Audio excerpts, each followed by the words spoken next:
I'm not the only kid who grew up this way.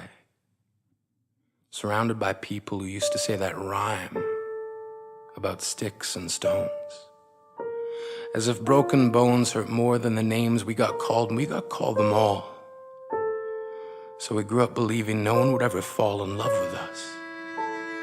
That we'd be lonely forever.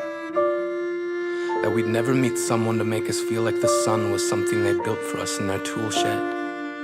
So broken heartstrings bled the blues as we tried to empty ourselves so we would feel nothing. Don't tell me that hurts less than a broken bone. That an ingrown life is something surgeons can cut away. That there's no way for it to metastasize, it does. She was 8 years old. Our first day of grade 3 when she got called ugly.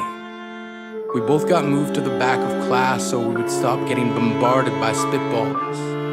Outside, we'd have to rehearse running away or learn to stay still like statues, giving no clues that we were there in grade 5. They taped a sign to the front of her desk that read, "Beware of dog." To this day, despite a loving husband, she doesn't think she's beautiful because of a birthmark that takes up a little less than half her face. Kids used to say she looks like a wrong answer that someone tried to erase but couldn't quite get the job done. And they'll never understand that she's raising 2 kids whose definition of beauty begins with the word mom. Because they see her heart before they see her skin. Because she's only ever always been amazing. He was a broken branch grafted onto a different family tree. Adopted. He was 3 when it became a mixed drink of 1 part left alone and 2 parts tragedy.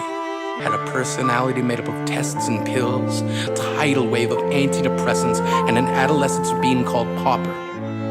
1 part because of the pills, 99 parts because of the cruelty. He tried to kill himself in grade 10 when a kid who could still go home to mom and dad had the audacity to tell him, "Get over it."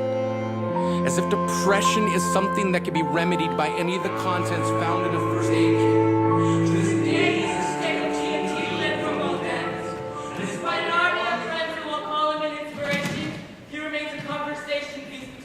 People who can't understand.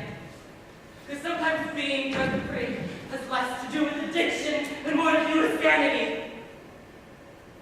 Or maybe you didn't belong to a group or a clique. Maybe they decided to pick you last for basketball or everything. Maybe you used to bring bruises and broken bones to yourself, but never told, because how can you hold your ground when everyone around you wants to bury you beneath it? You have to believe that they were wrong. They have to be wrong. Why else would we still be here? We grew up learning to cheer on the underdog because we see ourselves in them. We stem from the roof planted in the belief that we are not what we were called. We are not abandoned cars thought out as sitting empty on some highway. And if in some way we are, don't worry. We only got out to walk and get gas. We are graduating members from the class of We Made It. Let the faded echo of voices crying out names will never hurt me. Of course, they did. But our lives will only ever always continue to be a balancing act that has less to do with pain and more to do with beauty.